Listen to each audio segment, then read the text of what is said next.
கடல்ல இருக்குல்ல மீன், இந்த மீன் என்ன பண்ணும் தெரியுமா? தன்னை சுற்றி இருக்கக்கூடிய இடத்துல இருக்க அழுக்க உண்டு அந்த இடத்தை சுத்தமா வச்சுக்குமா.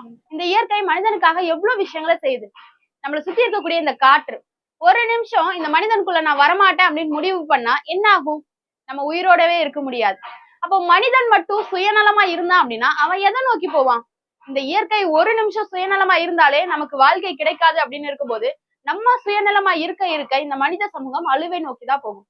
நம்மளுடைய தாய் தந்தை எடுத்துக்கலாம். அவங்க நமக்காக எவ்வளவு பாடுபட்டு எவ்வளவு கனவுகளோட நம்மள வளர்க்குறாங்க. அப்படி வளர்த்த அந்த தாய் தந்தைக்கு கூட நம்மளால திரும்ப செய்ய முடியல. எனக்கு என்னோட சந்தோஷம் போதும், நான் மட்டும் நல்லா இருந்தா போதும், வேற யார் எப்படி போனா என்ன அப்படின்ற நிலைமையில இருக்கும். நீங்க அல்லாவுக்கு கட்டுப்படுங்க, தாய் தகப்பனுக்கு பணிவிடை செய்யுங்க, மனிதர்களுக்கு நலவுகளை செய்யுங்க அப்படின்னு நமக்கு சொல்லித்தருது. சோ நம்ம சுயநலமா இருக்காம மற்ற மக்களுக்கு என்ன உதவி செய்ய முடியும் அப்படின்றத பார்த்து செய்வோம். அஸ்ஸலாமு அலைக்கும் வரஹ்மத்துல்லாஹி